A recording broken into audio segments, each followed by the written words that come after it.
Assalamualaikum warahmatullahi wabarakatuh. Waalaikumsalam. Kepada yang terhormat Dewan Penguji UKIN PPG dalam jabatan tahun 2022 UIN Salatiga. Perkenankan, nama saya Teguh Setiaji SPD dari MTS Swasta Darun Najat Tegal Munding, Kuatan Bumiayu. Pada hari ini, Jumat 13 Januari 2023, saya akan melaksanakan praktik pembelajaran di kelas 8E dengan materi membaca Al-Quran dengan tepat dengan submateri Mad Arif Sukun. Mohon kepada Dewan Penguji UKIN PPG dalam jabatan 2022 UIN Salatiga, mohon bimbingan, masukan, kritik dan saran buat saya pribadi agar supaya bisa memberikan pembelajaran yang terbaik bagi peserta didik di kemudian atau di hari ke depan. Demikian, cukup sekian. Wassalamualaikum warahmatullahi wabarakatuh. Berikut pembelajaran yang dilaksanakan di kelas 8E Jumat 13 Januari 2023. Selamat menyaksikan. Assalamualaikum warahmatullahi wabarakatuh. Waalaikumsalam warahmatullahi wabarakatuh. Apa kabar anak-anak? Alhamdulillah, semoga pada pertemuan kali ini Jumat 13 Januari 2023 kita masih diberikan kesehatan oleh Allah Subhanahu wa taala sehingga kita masih bisa mengikuti pembelajaran pada hari ini. Baik anak-anak, materi pada pelajaran hari ini apa anak-anak? Pelajaran hari ini apa anak-anak? Al-Quran dan Hadis. Al-Quran dan Hadis. Baik, sebelum memulai pembelajaran pada kali ini, Bapak akan membacakan absen terlebih dahulu. Maka ketika Bapak menyebutkan namanya satu-satu, maka harap dijawab dengan hadir atau present atau hadirah itu ya. Al-Qori Mariatul Ibtiya, Alia bin Cahyani, Andina Yulianur, Anes Safa, Arina Iza, Devita Rosalin, Bi Astuti, Dina Marisa, Farah Evita, Febrina, Ilmi Ramadia, Indana Ainun, Intan Mustika, Keisha, Keiza, kemudian Ludia Madina, Lutfiana, Mia Hasna Kamila, Miftahul Jannah, Monika, Nayaka, Naila, Nazira, Ziyaratul Rahmah, Najwa, Najwatul Nisa, Salsa Gita, Sekarwangi, Seventeen, Safa Natasa, Sahla, Uli Nuha, Pega Kusuma, Bibi, Zahra. Alhamdulillah, berarti pada hari ini semuanya masuk ke anak-anak? Ya. Baik, sebelum memulai pembelajaran pada kali ini, alangkah lebih baiknya mari kita membaca doa terlebih dahulu dengan membaca doa raditu billahi robba. Apa semua anak-anak ya? Ya, mari kita membaca doa bersama-sama. Bismillahirrahmanirrahim. Raditu billahi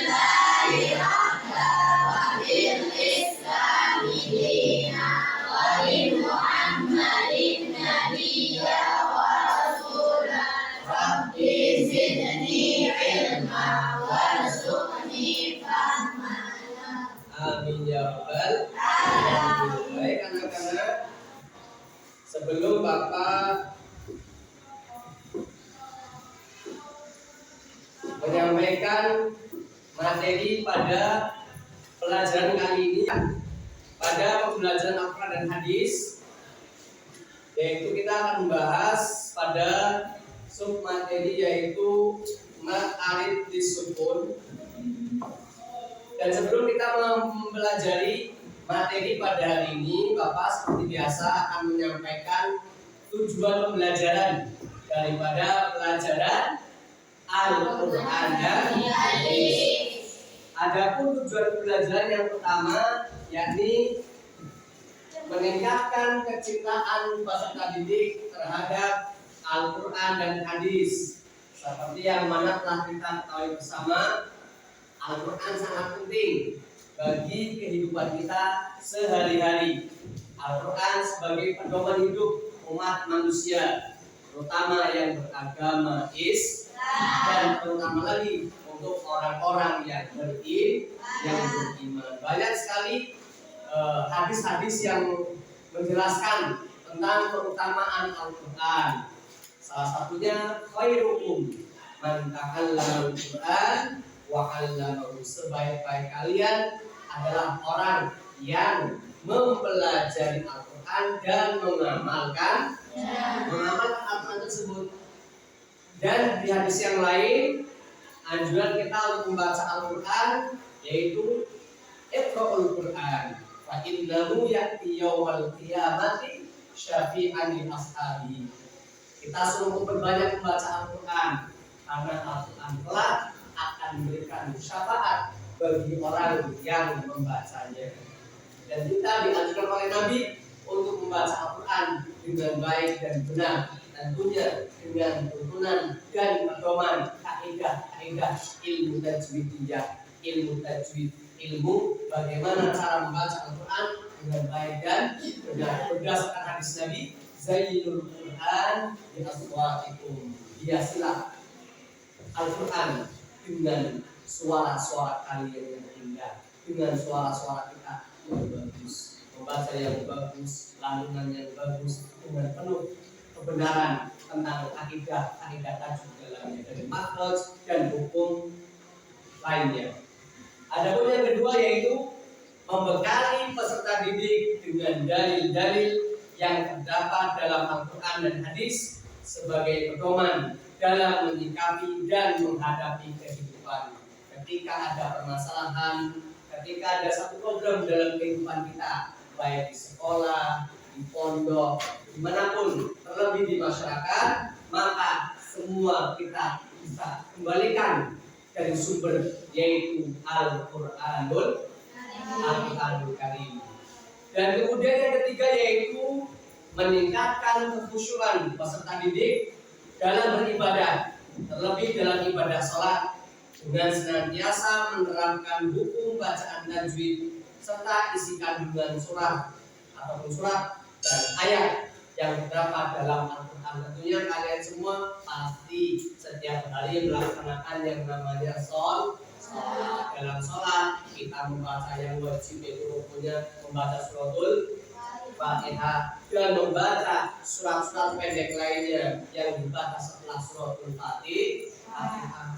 Dulu kan membaca dengan bacaan yang baik. Dan bagaimana supaya bacaannya baik? Kita harus belajar apa itu hukum dan kaidah yang ada di dalam Al-Quran. Baik anak-anak, ini kelihatannya pada loyo ngantuk. Bagaimana biar nggak ngantuk kita sholawatan, ya anak-anak ya? Sholawat Qur'aniyah. Apa anak-anak? Sholawatan yaitu sholawat Qur'aniyah. Anak-anak paham atau terlihat dari teksnya? Ya kan ya?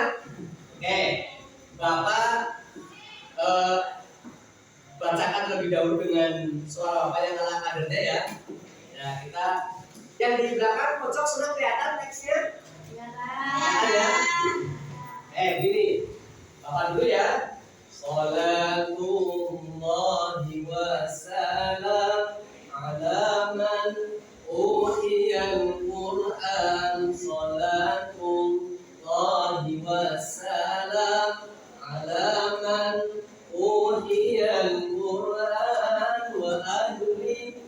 baitihil kiram wa sahbihi dawil Qur'an wa ahli baitihil kiram wa sahbihi dawil Qur'an. Bisa anak-anak? Oke, coba ikuti tadi seperti Bapak ya. Dalam hitungan 3, 1, 2, 3. Salatullahi wassalam ala man u'tiyal Qur'an. Salatullahi wassalam ala man u'tiyal Qur'an wa ahli baitihil kiram wa sahbihi dawil Qur'an wa ahli baitihil kiram wa sahbihi dawil Qur'an. Ya, jadi kita mengambil sholawatan Qur'aniyah berdasarkan juga dan disesuaikan juga dengan tema pada kali ini, karena kita akan membahas materinya yaitu membaca Al-Quran dengan tepat, karena kita sedang mempelajari kaidah-kaidah atau hukum-hukum untuk mempelajari Al-Quran agar supaya membaca Al-Quran itu benar, ya, dan juga bagus, fasih. Ya anak-anak ya. Baik anak-anak, kita lanjutkan pembelajaran pada kali ini. Alhamdulillah tadi dengan sholat Qur'aniyah insya Allah sudah mengurangi sedikit ngantuknya ya anak-anak ya. Meskipun panas yang lumayan terik sekali pada hari ini. Baik, kita lanjutkan yaitu materi pembahasan pada hari ini yaitu mat alif disukun. Adapun pengertiannya adalah, lihat ya anak-anak. Ya, Bapak bacakan. Apabila ada wakof, apa? Atau tempat keberhentian. Tempat keberhentian itu bisa karena wakof ataupun bisa karena akhir kalimat atau akhir ayat. Dan sedangkan sebelum wakof itu ada mat tabi'i atau mat alif disukun. Berarti kalian ngantuk ini. Ayo. Dan pada akhir pemberhentian tersebut ada mat tabi'i atau mat tabi'i. Tadi Bapak coba nih kalian ngantuk nggak nih, fokusnya ubah ya ini. Tadi Bapak menyampaikan mat alif, kalian diam saja. Berarti kalian masih kurang fokus. Perhatikan anak-anak ada di sini. Ya ulangi lagi Bapak ya. Yang di belakang perhatikan. Yaitu apabila ada wakof atau tempat keberhentian, bisa akhir ayat, akhir kalimat. Nah, sedangkan wakof tersebut, akhir ayat tersebut diakhiri atau terletak di situ di dalamnya ada mat tabi'i atau mat lain. Paham ya anak-anak ya? Ya, dengan bahasa lain, apabila ada mat tabi'i atau mat lain yang terletak di akhir kalimat, baik akhir kalimat itu karena wakof ataupun akhir kalimat itu karena akhir ayat, dan maka hukum bacaannya disebut dengan mat alif disukun. Nah, bagaimana cara membaca mat alif disukun tersebut? Mat alif disukun, kalian ya, kita dalam baca Al-Quran bisa mempraktekannya atau memanjangkan mat tersebut dengan 3 versi. Yang pertama yaitu mat alif disukun boleh dibaca sepanjang 2 harokat atau 1 alif, boleh. Kemudian yang kedua, mat alif disukun boleh atau bisa dibaca sepanjang 4 harokat atau 2 alif. Atau versi yang ketiga, mat alif disukun bisa dibaca sepanjang mad wajib munfasil atau mad jaiz munfasil 5 atau 6 harakat. Bahkan kalau dulu pas Bapak belajar ilmu tilawatul Quran, porot-porot Al-Quran, itu bacaan mad alif disukun itu dibaca sampai nafasnya habis nggak apa-apa, sekuatnya. Jadi nggak mesti 4 harakat, apalagi 2 harakat, tapi dibaca dalam tilawah itu sampai kita nafasnya habis nggak apa-apa. Jadi anak-anak paham ya? Nah, contohnya apa di sini? Contoh daripada mad alif disukun yaitu dalam surat An-Nas. Nah, di sini dicontohkan wan-nas qul a'udzu birabbin nas. Itu kan akhir ayat ya. Akhir ayat. Itu ayat yang pertama pada surat An-Nas. Dan sedangkan di sini adalah ada matobi, yaitu ada alif yang didahului oleh huruf perharakan. Kemudian al-muflihuna misalnya, ini ayat misalnya. Nah ini ada matobi juga, yaitu ada wawu sukun didahului oleh huruf yang perharakan. Paham ya? Apa sih arti daripada mad alif disukun itu sendiri? Jelas, mad sudah kita pelajari sudah lama dari matobi awalnya ya. Mad itu sudah kita ketahui apa itu arti mad? Ya, mad itu adalah panjang atau bacaan panjang. Jelas kalau nama mad pasti panjang. Mad lain ya kan? Mad jaiz munfasil, mad wajib munfasil. Pokoknya kalau itu masih panjang, karena mad itu sendiri adalah artinya panjang. Sedangkan li itu karena dan sukun karena mati. Maksudnya apa? Bacaan panjang yang disebabkan atau yang datang, alif itu yang datang ya anak-anak ya. Bacaan panjang yang datang karena mati. Maksudnya apa? Maksudnya pada bacaan tersebut huruf yang berada di akhir ayat tersebut atau akhir kalimat karena waktu tadi sudah tidak dibaca lagi bunyinya, alias sudah berganti mati menjadi sukun. Ya, Bapak contohkan, kita lihat pada surat Al-Hasyr ayat 21. Di sini dalam surat Al-Hasyr bisa dibaca ya anak-anak ya. A'udzu billahi minasyaitonir rajim. Bismillahirrahmanirrahim. Lau anzalna hadzal qur'ana 'ala jabalin lara'aitahu khashi'an mutasaddian min khasyatillah. Nah, lah di sini ini kan wakaf ya. Ya kan wakaf? Wakaf yang diakhiri dengan mad. Wakaf yang diakhiri dengan mad. Matobi.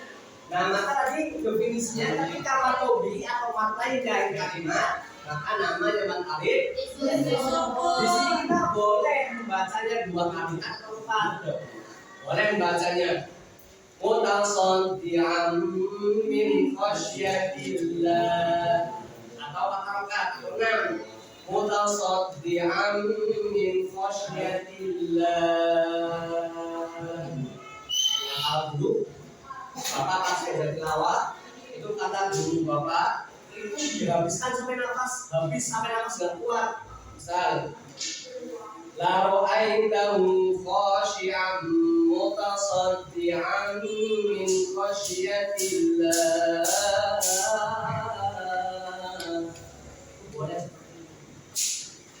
Kemudian selanjutnya wa tilkal amsalu nasbihuha lin-nasi la'allahum yatafakkarun.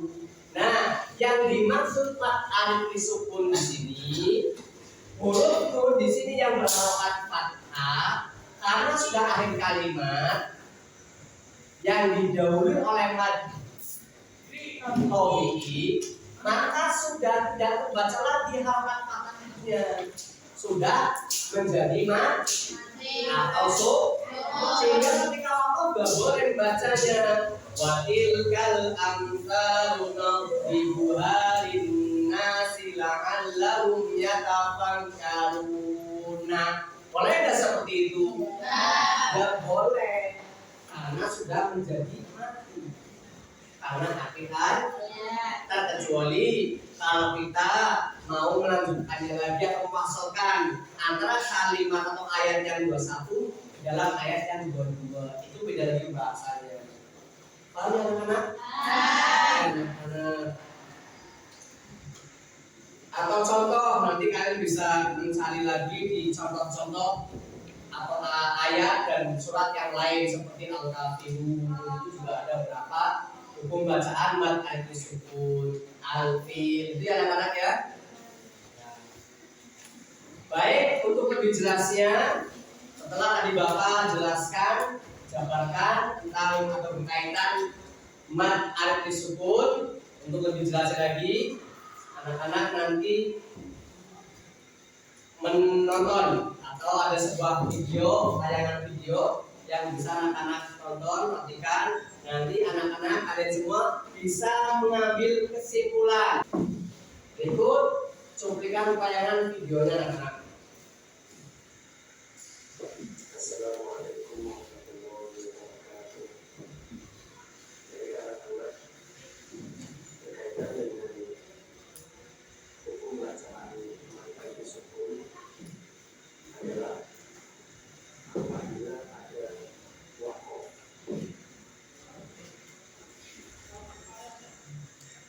ataupun tolak pembagian atau akhir ayat yang mana ada waqaf tersebut atau akhir pembagian atau akhir ayat diakhiri oleh. Adapun cara membacanya ada 3 macam. Yang pertama yaitu dibaca panjang, sama halnya dengan membaca mad wajib mutasil. Yaitu mad alif sukun dibaca panjang yakni 22 detik. Yang ketiga yaitu mad alif sukun dibaca pendek. Maka tidak diperbolehkan membaca Qul ya ayyuhal kafirun la a'la. Tidak diperbolehkan. Maka ketika hendak mewasalkan ayat ke-1 menuju ke ayat yang selanjutnya kedua, maka di sini yang berlaku bukan lagi mad alif sukun, akan tetapi mad tabi'i. Maka harus atau wajib 2 harakat ketika mewasalkannya menjadi Qul ya ayyuhal kafirun la a'budu. Satu kalimat yang mungkin bisa kita bahaskan lepas ketika kita berperang. Assalamualaikum warahmatullahi wabarakatuh. Ya, itu tadi video berkaitan dengan hukum mad alif sukun. Kira-kira dari pembelajaran tadi yang Bapak sampaikan berkaitan mad alif sukun dan juga tadi berdasarkan dari video yang sudah kalian lihat, kira-kira ada yang bisa memberi kesimpulan atau gambaran? Siapa yang bisa? Ada yang bisa? Anak-anak? Apa itu mad alif sukun? Siapa yang bisa? Ya, silakan angkat tangan boleh? Ya, silakan siapa? Kak Sebutin, apa? Definisi yang pertama apa? Ya, Ya, jadi bisa disimpulkan mat alif disukun adalah apabila ada waqaf atau tempat berhentian atau ayat yang diakhiri dengan mat tobi atau mat lain. Ya, betul sekali. Tepuk tangan buat Mbak Tasudin. Ada lagi silakan yang bisa memberikan kesimpulan atau deskripsi gambaran daripada mat alif disukun. Silakan, boleh. Yang lain? Kenapa? Kenapa? Ya, soalnya kurang jelas ya. Jadi harakat pada akhir kalimat tersebut sudah tidak dibaca lagi. Harakatnya kata apa tadi? Kita, ya betul sekali. Harakat terakhirnya sudah tidak dibaca lagi, melainkan sudah mati atau sudah menjadi tangan oleh kita. Jadi anak-anak, pengertian atau definisi mat alif disukun itu apa anak-anak? Yaitu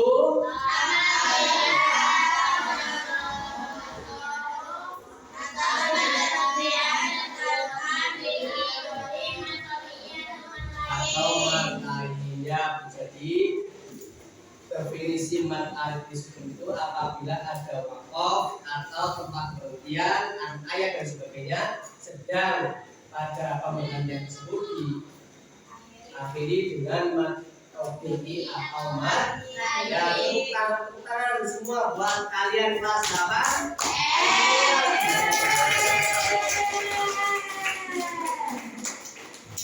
Ya, jadi biar anak-anak paham anak-anak. Baik. Jadi sebelum kita mengakhiri pembelajaran pada kali ini, yang nanti ada tugas nih buat kalian ya. Siapa yang nanti ya? Iya.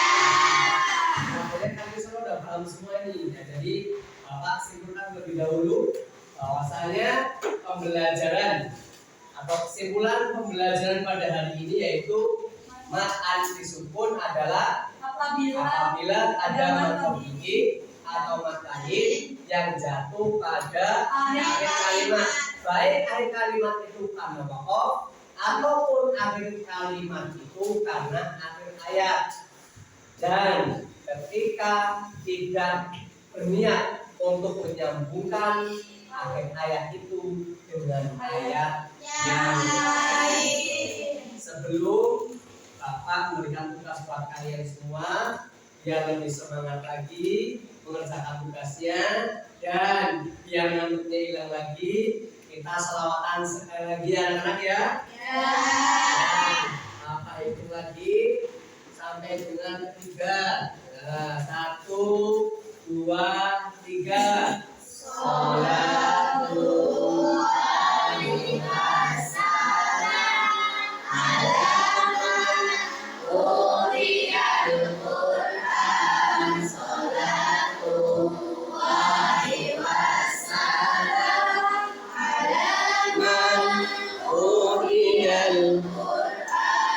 wa ahli baitil kiram wa sahbi bidawil Qur'an wa ahli baitil kiram wa sahbi bidawil Qur'an.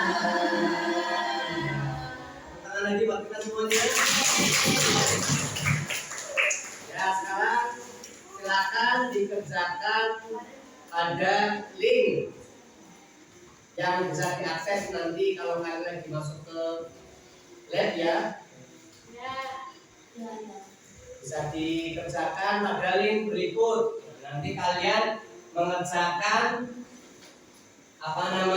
soal-soal yang ada di link yang kalian bisa akses, atau nanti Bapak bisa membagikan linknya ke wali kelas kalian. Nanti wali kelas membagikan selebaran kertas daripada pembahasan materi pada hari ini, yang materi tersebut nanti wali kelas bisa print out langsung dari link yang Bapak kirimkan. mengakhiri pembelajaran pada hari ini. Jangan lupa tetap semangat dan jangan lupa pula untuk gemar senantiasa membaca Al-Quran dengan senantiasa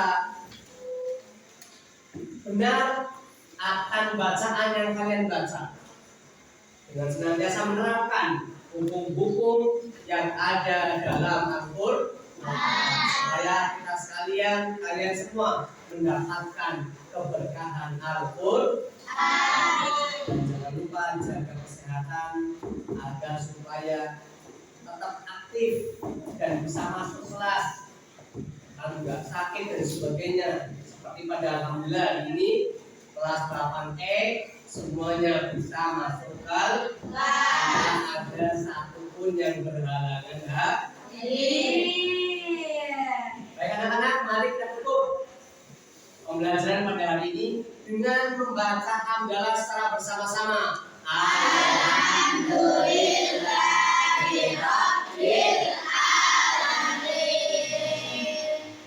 Ya, cukup sekian dari Bapak. Sampai berjumpa lagi di pertemuan dan pelajaran materi selanjutnya. Bapak akhiri. Assalamualaikum warahmatullahi wabarakatuh.